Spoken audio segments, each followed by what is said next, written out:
ਤੇ ਅਦਾਲਤਾਂ ਦੀ ਜੇ ਹੁਣ ਗੱਲ ਕਰ ਲਈਏ ਤੇ ਅਟਾਰਨੀ ਟਿਰਕੀਆਨਾ ਜੀ ਅਸਾਈਲਮ ਦੇ ਕੇਸਿਸ ਨੂੰ ਲੈ ਕੇ ਕੀ ਅੱਜ ਕੱਲ ਕੁਝ ਇੰਟਰਸਟਿੰਗ ਵਾਪਰ ਰਿਹਾ ਆ। ਲੇਟਲੀ ਤੁਸੀਂ ਇੱਕ ਸੋਸ਼ਲ ਮੀਡੀਆ ਤੇ ਵੀਡੀਓ ਵੀ ਸ਼ੇਅਰ ਕੀਤੀ ਸੀਗੀ ਇਸ ਸਾਲ ਦਾ ਲਾਸਟ ਕੇਸ ਜਿਹੜਾ ਕਹਿੰਦੇ ਵੀ ਤੁਸੀਂ ਦੇਖ ਕੇ ਆਏ ਆ ਤੇ ਜਿੱਤ ਪ੍ਰਾਪਤ ਹੋਈ ਆ, ਉਹ ਕਿਦਾਂ ਦਾ ਸੀਗਾ ਜੀ ਕੇਸ? ਉਹ ਤਾਂ ਜੀ ਅੱਜ ਹੀ ਸੀਗਾ ਜੀ। ਬਾਕੀਆਂ ਦਾ ਤਾਂ ਮੈਨੂੰ ਪਤਾ ਨਹੀਂ, ਪਰ ਮੇਰਾ ਅੱਜ ਦੇ ਸਾਲ ਦਾ ਅੱਜ ਹੀ ਸੀਗਾ ਲਾਸਟ ਕੇਸ। ਹੁਣ ਅੱਗੇ ਸ਼ੁਕਰ ਆ, ਮੈਂ ਕਿਹਾ ਯਾਰ ਇਹ ਤਾਂ ਰੋਜ਼ ਹੀ ਕੁਛ ਨਾ ਕੁਛ ਤੁਰਿਆ ਰਹਿੰਦਾ ਸੀ। ਹੁਣ ਇਦਾਂ ਕਿ ਹਫਤਾ ਥੋੜਾ ਜਿਹਾ ਰਿਲੈਕਸ ਕਰ ਲਾਂਗੇ, ਜਨਵਰੀ 'ਚ ਫੇਰ ਦੁਬਾਰਾ ਕੰਮ ਸ਼ੁਰੂ ਆ। ਤੇ ਵਧੀਆ ਸੀਗਾ ਕੇਸ। ਬੰਦੇ ਦਾ ਸਵਾਲ ਜਵਾਬ ਉਤੋਂ ਜਿਹੜੀ ਉਹਦੀ ਗਤੀਵਿਧੀਆਂ ਨਾ ਉਹਦੇ ਰਿਲੇਟਡ ਬਹੁਤ ਜ਼ਿਆਦਾ ਜਿਹੜੇ ਸਵਾਲ ਸੀਗੇ ਉਹ ਪੁੱਛੇ। ਅੱਛਾ। ਫੋਟੋਆਂ ਦੇ ਵਿੱਚ ਕਿ ਕੌਣ ਆ, ਕਿਹੜੇ ਬੰਦੇ ਨੇ ਫੋਟੋ ਖਿੱਚੀ ਆ, ਕਿਉਂ ਖਿੱਚੀ ਆ ਫੋਟੋ ਇਹ। ਤੇ ਇਹਦੇ ਰਿਲੇਟਡ ਨਹੀਂ, ਕਿ ਓਰੀਗਨ ਕੋਰਟ ਦਾ ਸਾਰਿਆਂ ਨੂੰ ਪਤਾ ਕਿ ਕੋਰਟ ਥੋੜਾ ਜਿਹਾ ਆਪਣੇ ਕੇਸਾਂ 'ਚ ਬਿਲੀਵ ਨਹੀਂ ਕਰਦਾ ਹੈ ਨਾ। ਉਹਦੇ ਵਿੱਚ ਕਿਸੇ ਕੇਸ 'ਚ ਜੱਜ ਨੇ ਕਮੈਂਟ ਵੀ ਕੀਤਾ ਸੀਗਾ ਕਿ ਇਹਨਾਂ ਨੇ ਫੋਟੋ ਜਮ੍ਹਾਂ ਕਰਾਈ ਹੈ ਕਿ ਸਾਰੇ ਲੋਕੀ ਧਰਨੇ ਦੇ ਵਿੱਚ ਇੱਕ ਪਾਸੇ ਨੂੰ ਦੇਖ ਰਹੇ ਆ, ਪਰ ਇਹਦੇ ਪਿਤਾ ਜੀ ਨੇ ਇੱਧਰਲੇ ਬੰਨੇ ਨੂੰ ਮੂੰਹ ਕੀਤਾ ਹੋਇਆ ਕੈਮਰੇ ਵੱਲ ਨੂੰ, ਹੈ ਨਾ। ਕਿ ਉਹਨੇ ਉਹਦਾ ਕਮੈਂਟ ਪਾਇਆ ਸੀਗਾ ਆਪਣਾ ਕਿ ਫੋਟੋ ਨੈਚੁਰਲ ਲੱਗ ਰਹੀ ਹੈ ਕਿ ਉਦਾਂ ਹੀ ਬਸ ਸੱਜਣ ਮਿੱਤਰ ਟਰੱਕ ਮੁਰੇ ਕਿਤੇ ਫੜ ਕੇ ਬੈਨਰ ਖੜੇ ਹੋ ਗਏ, ਹੈ ਨਾ। ਸੋ ਜਿਹੜੀਆਂ ਫੋਟੋਆਂ ਉਹਦੀ ਕੁਆਲਿਟੀ ਜਿਹੜੀ ਕਿ ਕੀ ਹੋ ਰਿਹਾ ਫੋਟੋ ਦੇ ਵਿੱਚ, ਆਹ ਬੰਦਾ ਇੱਥੇ ਕਿਉਂ ਖੜਾ, ਕਿੰਨੇ ਬੰਦੇ ਤੂੰ ਜਾਣਦਾ ਸੀਗਾ ਧਰਨਿਆਂ ਦੇ ਵਿੱਚ, ਹੋਰ ਬੰਦਾ ਪਾਰਟੀ ਦਾ ਵਰਕਰ ਕੌਣ ਆ, ਬਾਕੀ ਜਿਹੜੇ ਤੇ ਬੰਦੇ ਨਾਲ ਕਿਉਂ ਖੜੇ ਆ, ਤੂੰ ਇਕੱਲਾ ਹੀ ਵਰਕਰ ਆ ਤਾਂ ਬਾਕੀ ਕੀ ਕਰਨ ਗਏ ਆ, ਮੇਲਾ ਕੀ ਆ, ਕਿੰਨਾ ਲੱਗਦਾ, ਕਿੰਨੇ ਜਣੇ ਆ, ਤੇ ਫੋਟੋ ਦੇ ਵਿੱਚ ਕਰੈਕਟਰ ਕੀ, ਕਿੱਥੇ ਆ, ਕਿੱਥੇ ਚੱਲੇ ਆ, ਕੀ ਆਬਜੈਕਟਿਵ ਸੀਗਾ, ਕਿੱਦਾਂ ਤੈਨੂੰ ਇਨਫੋਰਮੇਸ਼ਨ ਮਿਲੀ ਕਿ ਇਹ ਇੱਥੇ ਰੈਲੀ ਹੋਣੀ ਆ, ਤੇ ਪਾਰਟੀ ਦਾ ਦਫ਼ਤਰ ਕਿੱਥੇ ਆ, ਤੇਰੀ ਪਾਰਟੀ ਦਾ ਦਫ਼ਤਰ ਕਿੱਥੇ ਆ, ਪਾਰਟੀ ਨਾਲ ਕਿੱਦਾਂ ਸੰਪਰਕ ਕਰਦਾ, ਉਹਨਾਂ ਨੇ ਮੈਸੇਜ ਭੇਜਿਆ ਸੀਗਾ ਤੈਨੂੰ ਕਿ ਕਿੱਦਾਂ ਸੋਸ਼ਲ ਇਨਵਾਈਟ ਆਇਆ ਸੀਗਾ, ਬੈਨਰ ਕਿੱਥੋਂ ਪ੍ਰਿੰਟ ਕਰਾਇਆ, ਤੇਰਾ ਆਪਣਾ ਬੈਨਰ ਆ, ਕਿਸੇ ਹੋਰ ਦਾ ਬੈਨਰ ਆ, ਕਈ ਸਾਰੀ ਚੀਜ਼ਾਂ ਜਿੱਦਾਂ ਸਵਾਲ ਮੁੱਦੇ ਜਿਹੜੇ ਉਹ ਉੱਠਦੇ ਆ। ਇੰਨੇ ਬਰੀਕ ਸਵਾਲ ਪੁੱਛੇ ਗਏ ਜਿਹੜੇ ਇਹਨੂੰ ਤੇ ਮੇਨ ਜਿਹੜਾ ਇਹਦੇ ਤਾਂ ਸਵਾਲ ਜਿਹੜੇ ਮੇਨ ਸੀਗੇ ਕਿ ਬੰਦਿਆਂ ਦੇ ਰਿਲੇਟਡ, ਤੇ ਫੋਟੋ ਖਿੱਚੀ ਕਿੱਦਾਂ ਤੂੰ, ਤੇ ਵਕੀਲ ਨੂੰ ਕਿੱਦਾਂ ਦਿੱਤੀ, ਮਤਲਬ ਤੇ ਵਕੀਲ ਤੋਂ ਪੁੱਛਿਆ ਕਿ ਤੇਰੇ ਕੋਲ ਕਿੱਦਾਂ ਇਹ ਫੋਟੋ ਆਈ, ਹੈ ਨਾ। ਫਾਊਂਡੇਸ਼ਨ ਨੂੰ ਕਹਿੰਦੇ ਲੇਇੰਗ ਦਾ ਫਾਊਂਡੇਸ਼ਨ। ਤੇ ਹੁਣ ਕਈ ਚੀਜ਼ਾਂ ਹੁੰਦੀਆਂ, ਲੋਕੀ ਰਸੀਦਾਂ ਲੈ ਕੇ ਆਉਂਦੇ ਆ ਕਈ ਵਾਰੀ ਕਿ ਪਾਰਟੀ ਨੂੰ ਪੈਸੇ ਦਾਨ ਕੀਤੇ, ਉਹ ਸੇਮ ਜਿਹੀਆਂ ਲੱਗਦੀਆਂ ਕਿ ਇਦਾਂ ਲੱਗਦਾ ਕਿ ਇੱਕੋ ਵਾਰੀ ਫੜ ਕੇ ਲਿਖੀਆਂ ਹੋਈਆਂ ਰਸੀਦਾਂ। ਸੋ ਕਾਫੀ ਜਿਹੜੀ ਡਿਟੇਲ ਆ ਨਾ, ਲੋਕੀ ਭਾਜੀ ਧਿਆਨ ਵੀ ਨਹੀਂ ਦਿੰਦੇ ਕਈ ਆਪਣੇ ਕੇਸ ਦੇ ਵਿੱਚ। ਕਲਾਇੰਟਾਂ ਦੀ ਆਪਣੇ ਗੱਲ ਕਰ ਰਹੇ, ਆਪਣਾ ਐਕਸਪੀਰੀਅੰਸ ਕਰ ਰਹੇ ਆਪਾਂ। ਹੁਣ ਕਈ ਵਾਰੀ ਦੱਸਿਆ ਕਿ ਆਪਣਾ ਬਾਈ ਕੰਮ ਛੱਡ ਦੋ, ਇੱਕ ਮੁੰਡੇ ਦੇ ਪਹਿਲੇ ਹਫਤੇ ਤਰੀਕ ਆ, ਤੇ ਉਹਨੂੰ ਮੈਂ ਕਿਹਾ ਚੱਲ 2-3 ਦੇ ਸੈਸ਼ਨ ਲਵਾ ਦਿੰਦੇ, ਤਾਂ ਆਪਣਾ ਕਹਿੰਦਾ ਮੈਂ ਟਰੱਕ ਟਰੁੱਕੀ ਜਿੱਦਾਂ ਚਲਾ ਰਿਹਾ ਸੀ, ਆਇਆ ਜਦੋਂ ਆਫਿਸ ਤਿਆਰੀ ਤੁਰੀ ਕਰਨ ਵੀ ਕੁਛ ਨੰਬਰ ਨਹੀਂ ਯਾਦ, ਡੇਟਾ ਨਹੀਂ ਯਾਦ। ਤੇ ਜਨਤਾ ਕਾਫੀ ਲਾਈਟਲੀ ਲੈਂਦੀ ਹੈ, ਕਈ ਨਹੀਂ ਵੀ ਪਾਰਟੀਸਪੇਟ ਕਰਦੀ ਧਰਨਿਆਂ ਧੁਰਨਿਆਂ 'ਚ। ਤੇ ਐਲੇ ਸਾਡਾ ਇੱਕ ਕੇਸ ਸੀਗਾ, ਉਹ 'ਚ ਬੰਦੇ ਨੇ ਨਹੀਂ ਪਾਰਟੀਸਪੇਟ ਕੀਤਾ ਸੀਗਾ, ਕੁਛ ਨਹੀਂ ਸੀਗਾ, ਤੇ ਉਹਨੂੰ ਉਹਦੀ ਹਾਲਤ ਬੁਰੀ ਕਰਤੀ ਸੀ। ਉਹਨੇ ਆਹੀ ਕਹਿ ਕੇ ਕਿ ਯਾਰ ਤੂੰ ਦੂਜੇ ਦੇਸ਼ 'ਚ ਆਇਆ, ਇੱਥੇ ਤੈਨੂੰ ਇਜਾਜ਼ਤ ਹੈ, ਇੱਥੇ ਤੂੰ ਪਾਰਟੀਸਪੇਟ ਨਹੀਂ ਕੀਤਾ, ਉੱਥੇ ਤੂੰ ਕਹਿੰਦਾ ਕਿ ਮੈਂ ਜੇ ਕਿਸੇ ਵੀ ਸਟੇਟ 'ਚ ਜਾਊਂਗਾ ਮੈਂ ਹਟੂੰਗਾ ਨਹੀਂ, ਮੈਂ ਆਪਣੇ ਹੱਕਾਂ ਦੀ ਮੰਗ ਨਹੀਂ ਛੱਡ ਸਕਦਾ। ਤੇ ਫਿਰ ਬੰਦੇ ਕੋਲ ਜਵਾਬ ਨਹੀਂ ਸੀਗਾ ਕਿ ਕਿਉਂ ਨਹੀਂ ਤੂੰ ਪਾਰਟੀਸਪੇਟ ਕੀਤਾ, ਰਾਈਟ। ਉਹ 'ਚ ਤਾਂ ਚਲੋ ਬਚ ਗਏ ਸੀਗੇ ਕੇਸ ਦੇ ਵਿੱਚ ਨਾ, ਕਿ ਸਾਡੀ ਆਰਗੂਮੈਂਟ ਇਹ ਸੀਗੀ ਕਿ ਇਹਨੇ ਕੀਤਾ ਨਹੀਂ ਕੀਤਾ ਸਾਨੂੰ ਮੈਟਰ ਨਹੀਂ ਕਰਦਾ। ਕੇਸ ਕੂਸ ਉਹਨਾਂ ਨੂੰ ਦੱਸੇ ਸੀਗੇ ਆਹ ਕੇਸ ਆ, ਕਿ ਮੈਟਰ ਇਹ ਕਰਦਾ ਕਿ ਸਰਕਾਰ ਨੂੰ ਕੀ ਲੱਗਦਾ ਕਿ ਇਹ ਕਰਦਾ ਕਿ ਨਹੀਂ ਕਰਦਾ, ਰਹੇ ਕਿ ਉਹ ਇਲਜ਼ਾਮ ਲਾ ਰਹੇ ਕਿ ਇਹ ਕਰਦਾ, ਤਾਂ ਕਰਕੇ ਉਹ ਬਚ ਗਿਆ ਸੀਗਾ। ਪਰ ਹਰੇਕ ਜੱਜ ਉਹ ਵਾਲੀ ਆਰਗੂਮੈਂਟ ਐਕਸੈਪਟ ਨਹੀਂ ਕਰਦਾ। ਸੋ ਕਈ ਲੋਕੀ ਜਿਹੜੇ ਹੁਣ ਹੈਗੇ ਆ ਨਹੀਂ ਵੀ ਪਾਰਟੀਸਪੇਟ ਕਰਦੇ ਆ, ਜ਼ਿਆਦਾਤਰ ਜਿੱਦਾਂ ਲਾਪਰਵਾਹੀ ਕਰਦੇ ਆ। ਲਾਪਰਵਾਹੀ ਇੱਦਾਂ ਕਿ ਜਦੋਂ ਤਰੀਕ ਆਊਗੀ, ਜੇ ਮੇਰੀ 2025 'ਚ ਤਰੀਕ ਆ ਤਾਂ ਮੈਂ 24 'ਚ ਸੋਚੂਗਾ ਮੈਂ ਜਾ ਕੇ ਧਰਨੇ ਜਾ। ਸੋ ਉਹ ਗੱਲ ਗਲਤ ਆ। ਤੇ ਤੁਸੀਂ ਕਹਿੰਦੇ ਆ ਕਿ ਤੁਹਾਡੀ ਇਹ ਵਿਚਾਰਧਾਰਾ ਨੂੰ ਤੁਸੀਂ ਫਿਰ ਪ੍ਰੂਵ ਕਰੋ, ਐਸੋਸੀਏਟ ਹੋ ਉਹਦੇ ਨਾਲ। ਸੋ ਵਕੀਲ ਦੇ ਉੱਤੇ ਨਹੀਂ ਤੁਸੀਂ ਸਾਰਾ ਸੁੱਟ ਸਕਦੇ, ਆਪਣਾ ਵੀ ਤੁਹਾਡਾ ਇੱਕ ਬਹੁਤ ਵੱਡਾ ਜਿਹੜਾ ਰੋਲ ਆ। 2-3 ਤਰ੍ਹਾਂ ਦੇ ਕਲਾਇੰਟ ਸਾਨੂੰ ਮਿਲਦੇ ਆ। ਕਈ ਇੱਦਾਂ ਦੇ ਵੀ ਕਲਾਇੰਟ ਆ, ਉਹਨਾਂ ਨੇ ਆਪਣਾ ਪ੍ਰੋਗਰਾਮ ਸੁਣ ਕੇ ਉਹਨਾਂ ਦੇ ਕੇਸ ਕਿਤੇ ਹੋਰ ਆ, ਰੇਡੀਓ 'ਚ ਵੀ ਕਈ ਵਾਰੀ ਥੈਂਕ ਕਰਦੇ ਆ, ਸੋਸ਼ਲ ਮੀਡੀਆ ਤੇ ਵੀ ਥੈਂਕ ਕਰਦੇ ਕਿ ਬੜੀ ਇਨਫੋਰਮੇਸ਼ਨ ਮਿਲਦੀ ਆ। ਪਰ ਇਨਫੋਰਮੇਸ਼ਨ ਮਿਲਦੀ ਨੂੰ ਕੀ ਕਰਨਾ, ਹੁਣ ਕਈ ਇੱਦਾਂ ਕਈਆਂ ਨੇ ਇਨਫੋਰਮੇਸ਼ਨ ਚੱਲਦੀ ਹੋਣੀ, ਉਹਨਾਂ ਨੇ ਕਮੈਂਟਾਂ 'ਚ ਆਪਣੀਆਂ ਹਾਸੇ ਖੇਡੀਆਂ ਕਰੀ ਜਾਣੀਆਂ ਨਾ। ਕਰੋ ਜ਼ਰੂਰ ਕਰੋ, ਕੋਈ ਚੱਕਰ ਨਹੀਂ ਆ, ਪਰ ਭਾਈ ਮੇਰੇ ਕੇਸ ਅਸਲੀ ਆ ਤੁਹਾਡੇ। ਇੱਕ ਦਿਨ ਤੁਸੀਂ ਜੱਜ ਮੂਹਰੇ ਜਦੋਂ ਬਹਿਣਾ ਨਾ, ਉੱਥੇ ਨਹੀਂ ਹਾਸੇ ਖੇਡੀਆਂ ਹੋਣੀਆਂ, ਉੱਥੇ ਕੋਈ ਆਣਾ, ਉੱਥੇ ਨਹੀਂ ਕਿਤੇ ਕਮੈਂਟਾਂ ਦੇ ਲਾਈਕ ਮਿਲਣੀ, ਉੱਥੇ ਫੇਰ ਵਕੀਲ ਯਾਦ ਆਣਾ ਕਿ ਯਾਰ 4 ਸਾਲ ਪਹਿਲਾਂ ਗੱਲ ਕਹੀ ਸੀਗੀ, ਮੈਂ ਕੀਤਾ ਕੀ ਆ। ਸੋ ਇੱਦਾਂ ਕਿ ਲੋਕੀ ਪਾਰਟੀਸਪੇਟ ਨਹੀਂ ਕਰਦੇ ਜਿਹੜੇ ਤਰੀਕੇ ਨਾਲ ਸ਼ਮੂਲੀਅਤ ਹੋਣੀ ਚਾਹੀਦੀ ਆ, ਪੇਪਰ ਵਰਕ ਹੋਣਾ ਚਾਹੀਦਾ। ਤੇ ਉਹ ਸਾਰਾ ਜਿੱਦਾਂ ਕਹਿ ਲਓ ਕਿ ਨੋਨ ਸੀਰੀਅਸ ਵੀ ਬੜੇ ਲੋਕੀ ਆ ਕਿ ਦੇਖਾਂਗੇ, ਆਊਗੀ, ਕਰਾਂਗੇ, 10-15 ਦਿਨਾਂ 'ਚ ਹੋ ਜਾਣਾ, ਹੈ ਨਾ। ਸੋ ਇਹ ਹੈ ਕਿ ਯਾਰ ਇਹਨੂੰ ਸੁਣਨ ਦਾ, ਜੇ ਤੁਸੀਂ ਕਹੋ ਕਿ ਸਿਰਫ ਮੈਂ ਸੁਣ ਲਿਆ ਰੇਡੀਓ ਤੇ ਟਿਕਟੌਕ ਤੇ ਸੁਣ ਲਿਆ ਪਰ ਮੈਂ ਉੱਤੇ ਐਕਟ ਨਹੀਂ ਕੀਤਾ, ਉਹਦਾ ਵੀ ਕੋਈ ਫਾਇਦਾ ਨਹੀਂ ਹੋਣਾ। ਇਨਫੋਰਮੇਸ਼ਨ ਲੈ ਕੇ ਕਰੋਗੇ ਕੀ? ਜੱਜ ਨੂੰ ਥੋੜ੍ਹਾ ਠੀਕ ਹੈ। ਪਤਾ ਮਤਲਬ ਕਿ ਇਨਫੋਰਮੇਸ਼ਨ ਲੈ ਕੇ ਇਕੱਲੀ ਕੀ ਕਰੋਗੇ? ਤੁਹਾਨੂੰ ਪਲਾਨ ਆਫ ਐਕਸ਼ਨ ਵੀ ਚਾਹੀਦਾ। ਅਦਾਲਤ ਸਬੂਤਾਂ ਦੇ ਹਿਸਾਬ ਨਾਲ ਚੱਲਦੀ ਹੈ। ਸੋ ਇਦਾਂ ਕਿ ਮੇਰੀ ਜੌਬ ਤਾਂ ਹੀ ਸੌਖੀ ਹੋ ਗਈ ਜੇ ਮੈਨੂੰ ਭਾਈ ਸਬੂਤ ਮੇਰੇ ਕੋਲ ਆਊਗਾ, ਨਹੀਂ ਤਾਂ ਮੇਰੀ ਹੁਣ ਇਹ ਭਾਈ ਤੁਹਾਨੂੰ ਨੌਲੇਜ ਬੜੀ ਹੈ, ਇੱਦਾਂ ਬੜਾ ਉੱਦਾਂ ਬੜਾ, ਉਹਨਾਂ ਯਾਰ ਮੈਂ ਕੀ ਕਰਨਾ ਹੈਗਾ? ਨੌਲੇਜ ਦੇ ਹਿਸਾਬ ਨਾਲ ਥੋੜ੍ਹਾ ਨਾ ਕੇਸ ਬੰਦਾ ਜਿੱਤ ਸਕਦਾ। ਫੈਕਟ ਕੀ ਆ ਤੁਹਾਡੇ, ਕੀਤਾ ਕੀ ਆ ਤੁਸੀਂ, ਕੋਰਟ ਨੂੰ ਕਿੰਨੇ ਤੁਸੀਂ ਜੈਨੂਇਨ ਲੱਗਦੇ ਆ। ਤੇ ਅੱਜ ਵਾਲਾ ਜਿਹੜਾ ਕੇਸ ਸੀਗਾ ਉਹਦੇ ਵਿੱਚ ਬੰਦਾ ਥੋੜਾ ਜਿਹਾ ਨਰਵਸ ਵੀ ਹੋ ਗਿਆ ਸੀਗਾ ਆਪਣਾ ਨਾ, ਜਿੱਦਾਂ ਬੋਲਦਾ ਪਿਆ ਸੀਗਾ ਬੇਸਿਕ ਕੁਐਸਚਨ ਤੋਂ ਕਿ ਗਤੀਵਿਧੀਆਂ ਕੀ ਕੀਤੀਆਂ ਆਪਣੀ ਪਾਰਟੀ ਲਈ, ਉਹ ਚੀਜ਼ ਦਾ ਨਰਵਸ ਹੋ ਗਿਆ ਸੀਗਾ। ਤੇ ਜੱਜ ਜਿਹੜਾ ਸੀਗਾ ਇਹ ਨਾਰਮਲੀ ਤਾਂ ਗ੍ਰੀਨ ਜਿਹੜਾ ਜੱਜ ਹੈਗਾ ਪੁੱਛਦਾ ਨਹੀਂ ਸਵਾਲ ਜਵਾਬ ਨਾ, ਉਹਨੇ ਸਪੈਸ਼ਲੀ ਸਵਾਲ ਪੁੱਛੇ। ਉਸ ਤੋਂ ਪਹਿਲਾਂ ਉਹਨੇ ਕਮੈਂਟ ਇਹੀ ਕਿਹਾ ਕਿ ਯਾਰ ਮੈਂ ਇਹ ਤੇਰੇ ਜਵਾਬਾਂ ਤੋਂ ਨਾ, ਜਿੱਦਾਂ ਦਾ ਤੇਰਾ ਲਹਿਜਾ ਸੀਗਾ, ਜਿੱਦਾਂ ਦੀ ਤੇਰੀ ਟੋਨ ਸੀਗੀ, ਮੈਨੂੰ ਕੌਨਫੀਡੈਂਸ ਨਹੀਂ ਲੱਗਾ, ਮੈਂ ਤੈਨੂੰ ਥੋੜੇ ਜਿਹੇ ਹੋਰ ਸਵਾਲ ਪੁੱਛਣੇ। ਜੱਜ ਨੇ ਇਹ ਕਹਿ ਕੇ ਉਹ ਕਿਹਾ। ਅੱਛਾ, ਹਾਂਜੀ। ਸੋ ਜਿੱਦਾਂ ਆਪਾਂ ਲਾਸਟ ਟਾਈਮ ਹੀ ਗੱਲ ਕਰਦੇ ਸੀ ਵੀ ਡਿਮੀਨਰ ਕਿੱਦਾਂ ਬੋਲਦੇ ਆ, ਵੀ ਉਹਦਾ ਕਿੰਨਾ ਫਰਕ ਪੈਂਦਾ, ਸੋ ਇਹ ਅੱਜ ਉਦਾਹਰਣ ਆਪਾਂ ਦੇਖ ਰਹੇ ਹਾਂ। ਹਾਂਜੀ, ਸੋ ਇਦਾਂ ਕਿ ਦੇਖੋ ਹੁਣ ਮਜ਼ਾਕ ਮਜ਼ੂਕ ਆਪਾਂ ਵੀ ਕਰਦੇ ਰਹੀਦਾ ਹੈ ਨਾ ਇੰਟਰਵਿਊ, ਪਰ ਇਦਾਂ ਕਿ ਯਾਰ ਐਂਡ ਆਫ ਦਾ ਡੇ ਕੀ ਹੈ ਕਿ ਮਜ਼ਾਕ ਦੇ ਪਿੱਛੇ ਗੱਲ ਇੱਕ ਸੀਰੀਅਸ ਆ ਕਿ ਇਦਾਂ ਕਿ ਆਪਣੇ ਕੇਸ ਨੂੰ ਯਾਰ ਸੀਰੀਅਸਲੀ ਲਓ ਤੁਸੀਂ। ਹਾਸੀ ਮਜ਼ਾਕ ਕਰਨ ਦੇ ਬੜੇ ਹੋਰ ਜ਼ਿਆਦਾ ਬੜੇ ਫੋਰਮ ਹੁੰਦੇ ਆ। ਤੇ ਜਿਹੜੀ ਜੇ 4 ਸਾਲ ਤੁਸੀਂ ਇੱਥੇ ਹੈਗੇ ਆ, 4 ਸਾਲ ਦੀ ਗਤੀਵਿਧੀਆਂ ਦਾ ਰੈਕੋਰਡ ਉਹਨੂੰ ਲਿਆ ਕੇ ਦਿਓ, ਕਿਉਂਕਿ ਅਗਲਾ ਸਰਕਾਰੀ ਵਕੀਲ ਇਹੀ ਕਰ ਰਿਹਾ ਕਿ ਤੂੰ 2022 ਦਾ ਕਰ ਦਿੱਤਾ ਨਵੰਬਰ ਦਾ, ਤੇਰੇ ਪਹਿਲਾਂ ਵਾਲੇ ਕਿੱਥੇ ਆ, ਹਨਾ? ਤੇਰੀਆਂ ਰਸੀਦਾਂ ਜਿਹੜੀਆਂ ਸਾਰੀਆਂ ਥੱਲੇ ਘੁੱਗੀਆਂ ਵੱਜੀਆਂ ਸੇਮ ਕਿਉਂ ਲੱਗਦੀਆਂ, ਜਾਂ ਤੇਰੇ ਜਿਹੜੇ ਐਫੀਡੇਵਿਟ ਸਾਰੇ ਇੱਕੋ ਡੇਟ 'ਚ ਕਿਉਂ ਸਾਈਨ ਹੋਏ ਆ। ਸੋ ਇਹ ਹੈ ਕਿ ਥੋੜਾ ਕੇਸ ਵੱਲ ਧਿਆਨ ਦਿਓ, ਸਬੂਤ ਆਪਣੇ ਜਿਹੜੇ ਹੈਗੇ ਡੇ 1 ਤੋਂ ਜਿਹੜੇ ਹੈਗੇ ਇਕੱਠੇ ਕਰਨੇ ਸ਼ੁਰੂ ਕਰੋ। ਬੰਦੇ ਹੁਣ ਕਈ ਇਦਾਂ ਦੇ ਵੀ ਆ, ਜੇ ਇੰਡੀਆ ਤੋਂ ਤੁਰੇ ਨਹੀਂ, ਉੱਥੋਂ ਇੰਡੀਆ ਤੋਂ ਵੀ ਫੋਨ ਕਿ ਯਾਰ ਮੈਂ ਕਿਹੜੇ ਸਬੂਤ ਇਕੱਠੇ ਕਰਨੇ। ਮੈਂ ਕਿਹਾ ਭਰਾਵਾ ਤੂੰ ਆ ਤਾਂ ਜਾ ਪਹਿਲਾਂ ਬਾਰਡਰ ਤੇ, ਹੁਣ ਮੈਂ ਬਾਰਡਰ ਟੱਪਣ ਦੀ ਤਾਂ ਸਲਾਹ ਦੇ ਨਹੀਂ ਸਕਦਾ। ਸੋ ਕਈ ਲੋੜ ਨਾਲੋਂ ਵੱਧ ਵੀ ਸੀਰੀਅਸ ਆ ਇਦਾਂ ਕਿ ਜਿਹਨਾਂ ਦੀ ਹੈਲਪ ਹੀ ਨਹੀਂ ਆਪਾਂ ਕਰ ਸਕਦੇ, ਕਿ ਤੂੰ ਯਾਰ ਫਰੇਮਵਰਕ 'ਚ ਨਹੀਂ ਹੈਗਾ ਸਾਡੇ, ਤੇਰੀ ਹੈਲਪ ਨਹੀਂ ਕਰ ਸਕਦੇ। ਤੇ ਕਈ ਇਦਾਂ ਦੇ ਆ ਕਿ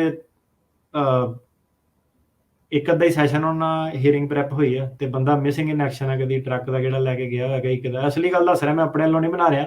ਜੀ ਜੀ ਜੀ, ਹੁਣੇ ਕਈ ਪਾਸ ਹੋਏ, ਬਾਅਦ ਮੈਂ ਕਹਿ ਵੀ ਦਿੰਦਾ, ਮਤਲਬ ਕੋਈ ਇਦਾਂ ਨਹੀਂ, ਮੈਂ ਕਹਿ ਵੀ ਦਿੰਦਾ ਕਿ ਯਾਰ ਤੂੰ ਗਲਤ ਕਰ ਰਿਹਾ ਆਪਣੇ ਆਪ ਨਾਲ, ਹਨਾ? ਪਤਾ ਸਾਰਿਆਂ ਨੂੰ।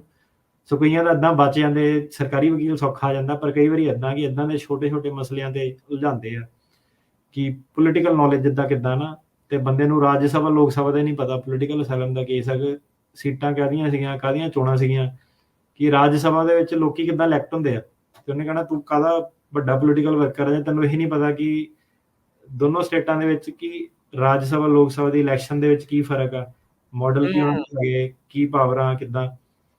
ਤੇ ਹੋਰ ਆਪਾਂ ਕਈ ਚੀਜ਼ਾਂ ਦੇਖਦੇ ਹਾਂ ਕਿ ਮੈਡੀਕਲ ਜਿਹੜੇ ਰੈਕੋਰਡ ਆ ਕਈ ਵਾਰੀ ਉਹਦੇ ਵਿੱਚ ਬੜੇ ਡਿਫੈਕਟ ਹੁੰਦੇ ਆ। ਉਹ ਪੁੱਛਦਾ ਕਿ ਇੱਕ ਬੰਦਾ ਉਹਦਾ ਕੇਸ ਆ ਜਿਹਦਾ ਫੈਸਲਾ ਨਹੀਂ ਆਇਆ, ਉਹਨੂੰ ਇਹ ਸਰਕਾਰੀ ਵਕੀਲ ਕਾਫੀ ਵਾਰੀ ਉਲਝਾਉਂਦੇ ਆ ਕਿ ਤੂੰ ਬੇਹੋਸ਼ ਤਾਂ ਨਹੀਂ ਹੋਇਆ ਸੀਗਾ। ਹੁਣ ਕਈ ਵਾਰੀ ਬੰਦਾ ਡਰ ਜਾਂਦਾ ਵਿਚਾਰਾ, ਉਹਨੂੰ ਲੱਗਦਾ ਕਿ ਪਤਾ ਨਹੀਂ ਕੀ ਪੁੱਛ ਲਿਆ, ਕਿ ਇਹਨੇ ਸ਼ਾਇਦ ਮੇਰਾ ਕੇਸ ਡਿਨਾਈ ਨਹੀਂ ਕਰ ਦੇਣਾ, ਕਿ ਉਹ ਨਹੀਂ ਵੀ ਬੇਹੋਸ਼ ਹੋਇਆ, ਉਹਨਾਂ ਨੇ ਕਹਿਣਾ ਹਾਂ ਯਾਰ ਮੇਰੀ ਹਾਲਤ ਇਦਾਂ ਹੈ, ਉਹਨੇ ਕਹਿਣਾ ਫਿਰ ਤੂੰ ਲਿਖਿਆ ਨਹੀਂ, ਹਨਾ? ਸੋ ਇਦਾਂ ਕਿ ਉਹਨਾਂ ਦੇ ਜਿਹੜੇ ਸਵਾਲ ਜਵਾਬ ਆ ਕਿ ਸਰਕਾਰੀ ਵਕੀਲ ਕੀ ਕਹਿ ਰਿਹਾ ਵਾ, ਉਹਨੂੰ ਤੁਸੀਂ ਇਦਾਂ ਨਹੀਂ ਕਿ ਉਹਨੇ ਕਿਹਾ ਕਿ ਤੂੰ ਬੇਹੋਸ਼ ਤਾਂ ਨਹੀਂ ਹੋਇਆ, ਤੁਹਾਨੂੰ ਆਪ ਪਤਾ ਹੋਣਾ ਚਾਹੀਦਾ ਕਿ ਮੈਂ ਹੋਇਆ ਕਿ ਨਹੀਂ ਹੋਇਆ। ਜੇ ਨਹੀਂ ਬੇਹੋਸ਼ ਹੋਇਆ ਤਾਂ ਕਹਿਣਾ ਨਹੀਂ ਮੈਂ ਨਹੀਂ ਹੋਇਆ। ਇਦਾਂ ਨਹੀਂ ਕਿ ਉਹਦੇ ਹਿਸਾਬ ਨਾਲ ਕਈ ਵਾਰੀ ਉਲਝਾ ਲੈਂਦੇ ਬੰਦੇ ਨੂੰ ਫਾਲਤੂ ਦੇ ਵਿੱਚ। ਤੇ ਅੱਜ ਜਿੱਦਾਂ ਸਵਾਲ ਜਵਾਬ ਸੀਗਾ, ਜੱਜ ਨੇ ਉਹੀ ਕਿ ਬੰਦੇ ਨੇ ਦੱਸਿਆ ਕਿ ਮੇਰਾ ਰੋਲ ਇਹ ਸੀਗਾ ਨਾ, ਮੋਟੇ ਤੌਰ ਤੇ, ਕਿ ਮੇਰਾ ਕੈਂਪ ਦੇ ਵਿੱਚ, ਮੈਡੀਕਲ ਕੈਂਪ ਦੇ ਵਿੱਚ ਆਹ ਰੋਲ ਸੀਗਾ।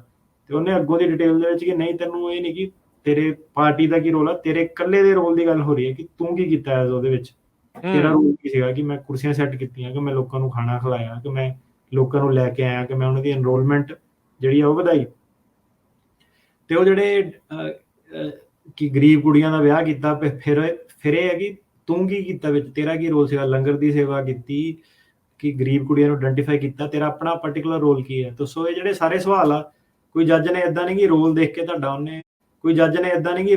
ਤੁਹਾਡਾ ਉਹਨੇ ਕੇਸ ਅਪਰੂਵ ਕਰਨਾ। ਸੋ ਇਹ ਸਾਰਾ ਜਿਹੜਾ ਪ੍ਰੋਗਰਾਮ ਆ, ਸਾਰੇ ਕਾਸੇ ਦਾ ਹੁਣ ਦੱਸਣ ਦਾ ਮਕਸਦ ਕੀ ਹੈ ਕਿ ਜਦੋਂ ਤੁਸੀਂ ਲੌਂਗ ਰਨ 'ਚ ਸੁਣਦੇ ਆ ਸਾਰਾ ਕੁਛ, ਰਾਈਟ, ਤੁਹਾਡੇ ਇੱਕ ਖਾਨੇ ਇੱਕ ਆਹ ਚੀਜ਼ ਪੈਣੀ ਚਾਹੀਦੀ ਹੈ ਕਿ ਜਿਹੜਾ ਅਦਾਲਤ ਆ ਉਹ ਇਹ ਕੁਐਸਚਨ ਕਿਉਂ ਪੁੱਛ ਰਹੀ ਹੈ ਮੇਰੇ ਤੋਂ, ਇਹਦਾ ਮਕਸਦ ਕੀ ਹੈਗਾ। ਕਿ ਰੋਲ ਤੋਂ ਇਹ ਜਾਣਨਾ ਚਾਹੁੰਦੀ ਹੈ ਕਿ ਤੁਸੀਂ ਹਾਈ ਲੈਵਲ ਦੇ ਸੀਗੇ ਕਿ ਤੁਸੀਂ ਲੋ ਲੈਵਲ ਦੇ ਸੀਗੇ, ਕਿ ਕਿਉਂ ਤੁਹਾਨੂੰ ਲੱਭ ਰਹੇ ਆ, ਅਜੇ ਵੀ ਕਿਉਂ ਲੱਭੋਗੇ। ਅਦਾਲਤ 'ਚ ਹੁੰਦਾ ਕੀ ਹੈ ਕਿ ਉਹਨੇ ਰੋਲ ਬੰਦੇ ਨੂੰ ਦੱਸਤਾ, ਫਿਰ ਉਹਨੇ ਕਹਿਣਾ ਤੇਰਾ ਅਹੁਦਾ ਕੀ ਸੀਗਾ, ਅਹੁਦਾ ਛੋਟਾ ਜਿਹਾ ਵਰਕਰ ਦਾ, ਤੇ ਹੋਰ ਠੀਕ ਹੈ। ਕਿੰਨਾ ਹੋਰ 40-50 ਹਜ਼ਾਰ ਵਰਕਰ ਆ ਜੀ। ਫਿਰ ਉਹਨੇ ਕਿਹਾ ਤੈਨੂੰ ਹੁਣ ਕਿਉਂ ਲੱਭ ਰਿਹਾ? ਉਹ ਜੀ ਉਹਨਾਂ ਨੂੰ ਬਸ ਮੇਰੇ ਤੋਂ ਪ੍ਰੋਬਲਮ ਆ। ਸੋ ਇਹ ਆ ਕਿ ਜਦੋਂ ਜੱਜ ਸਾਰੇ ਸਵਾਲ ਤੁਹਾਡੇ ਕੋਲ ਬਾਰ-ਬਾਰ ਉਹਦੇ ਰਿਲੇਟਿਡ ਪੁੱਛਦਾ ਕਿ ਤੁਹਾਡੀ ਗਤੀਵਿਧੀਆਂ ਕੀ ਆ, ਤੁਹਾਡਾ ਅਹੁਦਾ ਕੀ ਆ, ਤੁਸੀਂ ਹੁਣ ਕਿਉਂ ਕਰ ਰਹੇ ਆ, ਤੁਹਾਨੂੰ ਹੁਣ ਵੀ ਕਿਉਂ ਲੱਭ ਰਿਹਾ? ਉਹ ਇਹ ਦੇਖਣਾ ਚਾਹੁੰਦੇ ਆ ਕਿ ਇਹ ਬੰਦਾ ਵਾਕਈ ਉਸ ਲੈਵਲ ਦਾ ਸੀਗਾ ਕਿ ਇਹਨੂੰ ਕੋਈ ਹੁਣ ਵੀ ਲੱਭ ਰਿਹਾ, ਕਿ ਠੀਕ ਇਹ ਹੈ। ਉਹਦਾ ਹੀ ਖਤਰਾ ਸੀਗਾ ਕਿ ਇਹ ਛੋਟੀ-ਮੋਟੇ ਕੰਮ ਕਰਦਾ ਸੀਗਾ। ਸਾਰਿਆਂ ਦਾ ਉਹੀ ਸਾਫ਼-ਸਫਾਈ ਦਾ ਕੀਤਾ, ਮੈਂ ਕੁਰਸੀਆਂ ਲਾਈਆਂ, ਮੈਂ ਉਹ ਭਾਈ ਕਿਸੇ ਨੂੰ ਸਾਫ਼-ਸਫਾਈ ਦੇ ਬੇਸ ਤੇ ਕਿਸੇ ਨੂੰ ਅਸਾਈਲਮ ਨਹੀਂ ਮਿਲਣਾ ਅਮਰੀਕਾ ਦੇ ਵਿੱਚ। ਸਾਫ਼-ਸਫਾਈ ਇੱਕ ਤੁਹਾਡਾ ਸੋਸ਼ਲ ਵੈਲਫੇਅਰ ਤੁਹਾਡੀ ਐਕਟੀਵਿਟੀ ਹੈਗੀ, ਉਹਨਾਂ ਕਿਸੇ ਨੂੰ ਕੋਈ ਪ੍ਰੋਬਲਮ ਨਹੀਂ ਹੈਗੀ। ਕਿਸੇ ਵੀ ਪਾਰਟੀ ਨੂੰ ਕਿਸੇ ਵੀ ਦੇਸ਼ ਦੇ ਵਿੱਚ ਸਾਫ਼-ਸਫਾਈ ਦੇ ਨਾਲ ਕੋਈ ਪ੍ਰੋਬਲਮ ਨਹੀਂ ਹੈਗੀ। ਜਦੋਂ ਜੱਜ ਪੁੱਛਦਾ ਕਿ ਫਿਰ ਤੈਨੂੰ ਕਿਉਂ ਟੰਗਦੇ ਸੀ, ਕਿਉਂ ਲੱਭਦੇ ਸੀ? ਪ੍ਰੋਬਲਮ ਕੀ ਹੈਗੀ ਆ ਕਿ ਤੁਹਾਡੀ ਗਤੀਵਿਧੀਆਂ ਕਰਨ ਦੇ ਨਾਲ ਤੁਹਾਡੀ ਪਾਰਟੀ ਦੀ ਇਮੇਜ ਨੂੰ ਕੀ ਫਾਇਦਾ ਪਹੁੰਚਦਾ, ਦੂਜੀ ਪਾਰਟੀ ਦੀ ਇਮੇਜ ਨੂੰ ਕੀ ਨੁਕਸਾਨ ਪਹੁੰਚਦਾ। ਸੋ ਤੁਹਾਡੇ ਜਿਹੜੇ ਹਾਜ਼ਰ ਜਵਾਬੀ ਜਿਹੜੇ ਤੁਹਾਡੇ ਸਵਾਲਾਂ ਦਾ ਤੁਸੀਂ ਜੇ ਸਹੀ ਤਰੀਕੇ ਨਾਲ ਜਵਾਬ ਦੇ ਸਕਦੇ ਆ, ਉਹਦੇ ਬੇਸ ਤੇ ਤੁਹਾਡਾ ਜਿਹੜਾ ਕੇਸ ਉਹ ਪਾਸ ਹੁੰਦਾ। ਠੀਕ ਜਿਹੜਾ ਰੱਟਾ ਵਾ ਉਹਦੇ ਬੇਸ ਤੇ ਕੇਸ ਨਹੀਂ ਪਾਸ ਹੁੰਦਾ। ਜਿਹੜਾ ਕਿ ਰੀਲੋਕੇਸ਼ਨ ਆ, ਮੈਂ ਜਾ ਕੇ ਕਹਿਣਾ ਮੈਂ ਆਪਣੇ ਹੱਕਾਂ ਦੀ ਮੰਗ ਨਹੀਂ ਛੱਡ ਸਕਦਾ, ਫਿਰ ਜਦੋਂ ਸਰਕਾਰੀ ਵਕੀਲ ਨੇ ਪੁੱਛਣਾ ਕਿ ਫਿਰ ਇੱਥੇ ਕਿਉਂ ਨਹੀਂ ਕੀਤੀ, ਉਹਦਾ ਤੁਸੀਂ ਜਵਾਬ ਕੀ ਦਿੰਦੇ ਆ? ਜੇ ਤੁਸੀਂ ਉਹ ਜਵਾਬ ਸਾਰੇ ਦੇ ਸਕਦੇ ਆ, ਮੌਕੇ ਨੂੰ ਸਾਂਭ ਸਕਦੇ ਆ, ਤਾਂ ਫਿਰ ਪ੍ਰੋਗਰਾਮ ਦਾ ਮਕਸਦ ਉਹੀ ਹੈ ਕਿ ਜਿਹੜੀਆਂ ਸਾਰੀਆਂ ਗੱਲਾਂ ਹੋ ਰਹੀਆਂ, ਲੋਕਾਂ ਦੇ ਕੇਸ ਡਿਸਕਸ ਹੋ ਰਹੇ ਆ, ਕਿ ਤੁਹਾਨੂੰ ਇੱਕ ਜਿਹੜੀ ਝਾਂਕੀ ਆ ਉਹ ਮਿਲੇ ਪੂਰੀ ਮਿਲੇ। ਦੇ ਅੰਦਰ ਕੀ ਚੱਲਦਾ ਪਿਆ, ਉਤਲੀਆਂ ਅਦਾਲਤਾਂ ਦੇ ਵਿੱਚ ਕੀ ਹੋ ਰਿਹਾ ਵਾ, ਤੇ ਜਿਹੜੀ ਨੌਲੇਜ ਤੁਹਾਨੂੰ ਜਿਹੜੀ ਹੈਗੀ ਆ ਉਹ ਟ੍ਰਾਂਸਫਰ ਹੋਵੇ। ਸੋ ਇਹ ਨੌਲੇਜ ਤੇ ਥੋੜਾ ਜਿਹਾ ਐਕਟ ਕਰੋ। ਤੇ ਇਹ ਜਿਹੜਾ ਹੁਣ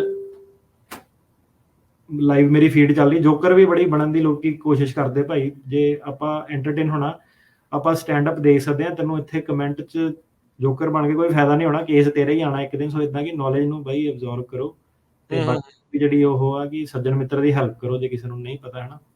ਇੱਕ ਦੂਜੇ ਦੀ ਲੱਤਾਂ ਨਾ ਖਿੱਚੋ, ਕਮੈਂਟਾਂ 'ਚ ਲੱਤਾਂ ਨਾ ਖਿੱਚੋ। ਐਜ਼ ਅ ਕਮਿਊਨਿਟੀ ਤੁਹਾਨੂੰ ਇਕੱਠੇ ਤੁਰਨਾ ਪੈਣਾ ਸਾਰਿਆਂ ਨੂੰ।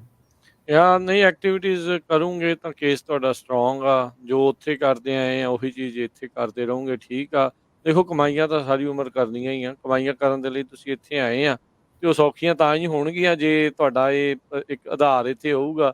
ਜੇ ਹਮੇਸ਼ਾ ਸਿਰ ਤੇ ਤਲਵਾਰ ਲਟਕਦੀ ਰਹੂਗੀ, ਪਤਾ ਨਹੀਂ ਆ ਵੀ ਕੀ ਬਣਨਾ ਕੀ ਨਹੀਂ ਬਣਨਾ, ਫਿਰ ਉਹ ਬੰਦਾ ਸੈਟਲ ਵੀ ਨਹੀਂ ਚੱਜ ਦੇ ਨਾਲ ਜਿਹੜਾ ਉਹ ਹੋ ਪਾਉਂਦਾ। ਸੋ ਸਾਰੀਆਂ ਚੀਜ਼ਾਂ ਦਾ ਤੁਹਾਨੂੰ ਧਿਆਨ ਰੱਖਣਾ ਉਹ ਬਹੁਤ ਜ਼ਰੂਰੀ ਆ। ਉੱਥੇ ਕੀ ਕਰਦੇ ਰਹੇ, ਕਿਵੇਂ ਹੋਇਆ ਤੁਹਾਡੇ ਕੇਸ ਤੇ, ਜਿਹੜੇ ਆਪਣੇ ਜਿਹੜੇ ਇਨਫੋਰਮੇਸ਼ਨ ਆ ਉਹ ਤੁਹਾਨੂੰ ਪਤਾ ਹੋਣੀ ਚਾਹੀਦੀ ਆ। ਇੱਥੇ ਕੀ ਕਰਦੇ ਆ ਰਹੇ ਆ ਉਹ ਤੁਹਾਨੂੰ ਜਿਹੜਾ ਪਤਾ ਹੋਣਾ ਚਾਹੀਦਾ ਆ।